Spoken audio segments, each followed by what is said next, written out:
Welcome back to my channel. আপনারা আশা করি সবাই ভালো আছেন। গত 24 ঘন্টায় যদি মার্কেটের অবস্থান দেখি, এই জায়গাটাতে মার্কেটের অবস্থান কিছু কিছু অল্টস কয়েন আছে যে অল্টস কয়েনগুলো কিন্তু 10% 20% এর বেশি পাম্প করছে, এবং কিছু কিছু অল্টস কয়েন আছে যেগুলো কিন্তু সেইভাবে পাম্প করে নেয়, তবে ওইটার সংখ্যা খুবই লিমিটেড। এখন কথা হচ্ছে হঠাৎ কেন এরকম একটা হইলো। দেখুন, গতকালকে ডোনাল্ড ট্রাম্প এই জায়গাটাতে ঘোষণা করছেন যে this is a great time to buy dip. এটা বলার কারণটা কি আমরা সবাই এখন মোটামুটি বুঝতে পারছি। 3 মাসের জন্য পুরো বিশ্বের টেরিফের যে এই ইয়াটা আছে, খেলাটা আছে, সেটা পজ করছে। এবং এর আগেও আমি যে বিষয়টা আপনাদের সাথে আলোচনা করছিলাম সেটা হচ্ছে যে এই টেরিফ খেলাটা বন্ধ হলেই কিন্তু মার্কেটে একটা ভালো মুভমেন্ট দেখতে পাবো। এখন কথা হচ্ছে, তাহলে কি কয়েন এখন বাইং করার একটা জোনে আছে, নাকি যে কয়েনগুলো আমরা হোল্ড করেছি সেই কয়েনগুলো সামনের দিকে পাম্প করা শুরু করবে? সেই বিষয়গুলো নিয়ে প্রত্যেকটাই এখন আলোচনা করব। সো প্রথমত মার্কেটের যদি কন্ডিশন দেখেন, সেক্ষেত্রে বিটকয়েন কিন্তু 80,000-এর উপরে চলে গেছে, ইথিরিয়াম কিন্তু 1500-র উপরে চলে গেছে, 1600-র কাছাকাছি, এবং এক্সআরপি মোটামুটি $2 কাছাকাছি। বিএনবি যদি দেখি, এখানে 578, কালকে 555 ছিল। এখানে অনেক কয়েন আছে যেগুলো কিন্তু মোটামুটি ভালো পাম্প করছে।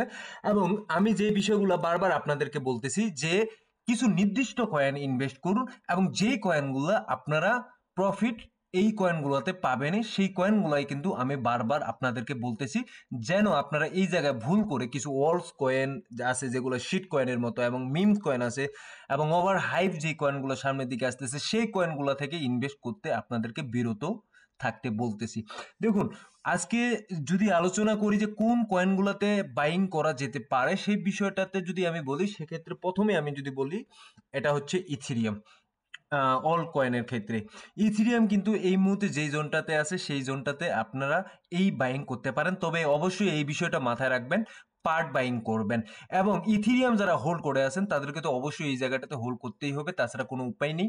ইথিরিয়াম এর চেয়েও নিচে ছিল, এবং আপনারা যে জায়গাটাতে ইনভেস্ট করছেন সেই জায়গাটা থেকে অনেকটা নিচে আছে, বাট আপনাদেরকে কিন্তু হোল্ড করারই লাগবে। এবং যারা নতুন করে বাইং করতে যাচ্ছেন অবশ্যই পার্ট বাইং করবেন।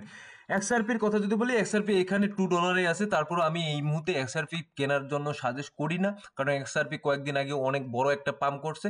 কিন্তু এই জায়গাটাতে আপনারা বিএনবি যদি বলেন, বিএনবি এই জায়গাটাতে কিনতে পারেন। বিএনবি কয়েকদিন আগেও $700 ছিল, এখন কিন্তু $600 নিচে আছে।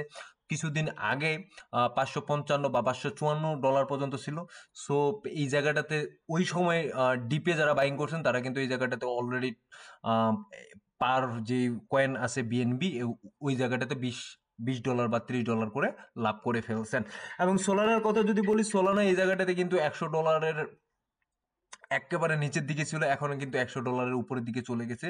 গত কয়েকদিনে যদি দেখি মার্কেটে একটা মোটামুটি একটা মুভমেন্ট আসে, এবং গতকালকে রাতে যখন ট্যারিফ বন্ধ করলো, ট্যারিফ বন্ধ করার পরে কিন্তু মার্কেটে একটা ভালো মুভমেন্ট আমরা সোলানার দেখতে পাচ্ছি। এবং কার্ডানো কার্ডানোর কথা যদি বলি, এখানে কিন্তু $62 বা 62 সেন্টে আছে, ঠিক আছে। এই 62 সেন্ট গত 24 ঘন্টা কিন্তু এখন পর্যন্ত অলমোস্ট 10% এই জায়গায় পাম্প দেখাচ্ছে। সো এখন কথা হচ্ছে, এটা কিন্তু $1 উপরের দিকে ছিল, কাটানো ভালো একটা করার পসিবিলিটি আছে, সেই জায়গাটাতেও আপনারা ইনভেস্ট করতে পারেন। 2-3টা কয়েনের কথা বললাম, আর বেশি বলবো না। আরো কিছু আলোচনা আছে, সেই আলোচনাগুলো এই মুহূর্তে করব। প্রথম আলোচনা যেটা, সেটা হচ্ছে আসলেই যে ফেজটাতে আছে এটাতে কি বাইং করা যায়, বা যারা এই মুহূর্তে চিন্তা করতেছে মার্কেট যেটুকু পাম্প করলো এইটুকু তো আমাদের জন্য কিছু না, কারণ আমরা যে জায়গাটাতে বাইং করছি সেখান থেকে কিন্তু অনেকটা নিচের দিকে আছে, এটা অবশ্যই কারেক্ট। দেখুন, মার্কেটের কথা যদি আমি বলি, এই মুহূর্তে কিন্তু 739 টোটাল, যদি কি ইয়েটা দেখি অল্টস কয়েনের ক্ষেত্রে, টোটাল যে আছে টোটাল থ্রিটা, সেটা 739 বিলিয়ন ডলারের মার্কেট ক্যাপ। কিন্তু কিছুদিন আগেও আমরা দেখছি এই জায়গাটাতে কিন্তু 800-850 বিলিয়নের মার্কেট ক্যাপ ছিল, সেই জায়গায় এখন ওইখান থেকে মিনিমাম 100 বিলিয়ন মার্কেট ক্যাপ উধাও হয়ে গেছে, ঠিক আছে। সো যারা এই জায়গাটাতে আবার ইনভেস্ট করছেন 1 ট্রিলিয়ন বা 1.10 ট্রিলিয়ন যখন মার্কেট ক্যাপ ছিল পুরো অল্টস কয়েনের, তারা কিন্তু এই যে এই পাম্পটা দেখতেছেন সেই পাম্পটা কিন্তু তাদের কাছে কিছুই না, এটা নাথিং।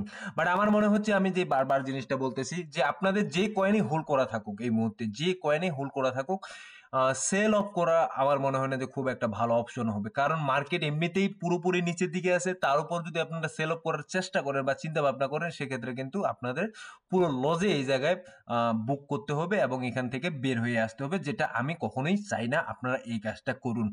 এবং যদি আমি বিটকয়েনের কথা বলি, বিটকয়েন এখন কি বুলিশ সেন্টিমেন্টে আছে? আমি বলবো যে না, না, বুলিশ সেন্টিমেন্টে নাই। যতক্ষণ পর্যন্ত আমি এটা দেখবো না যে 90,000 বা 89,000-এর ঘরে গেছে এবং 90,000 ক্রস করছে, ততক্ষণ পর্যন্ত আমি বিটকয়েনকে কখনো বুলিশ সেন্টিমেন্ট একটা হিসাবে গণ্য করব না। ঠিক আছে? এখন কিছুদিন আগেও, তবে যদি দেখি যে গতকালকে বা গত পরশুদিন যেই জায়গাটাতে ছিল সেই জায়গাটা থেকে মোটামুটি কিছুটা অনেকটা পাম্প করছে।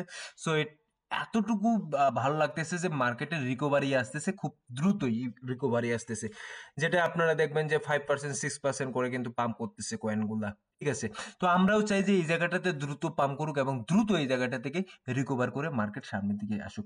মার্কেটে যত কিছুই হোক, যে বিষয়টা সবসময় মাথায় রাখতে হবে, এই ট্যারিফ এই ট্যারিফ যতক্ষণ পর্যন্ত থাকতেছে ততক্ষণ পর্যন্ত মার্কেটের একটা ভয়াবহ অবস্থা থাকবে। বাট 3 মাসের জন্য বন্ধের ঘোষণা দিছে, সামনের দিকে দেখা যাক কি হচ্ছে। বাট এই 3 মাস হয়তোবা মার্কেটে কিছুটা সাইডওয়েজ বা এটা যদি ভালো একটা পজিটিভ নিউজ আসে, তাহলে মার্কেট আরো উপরের দিকে যাওয়ার পসিবিলিটি আছে।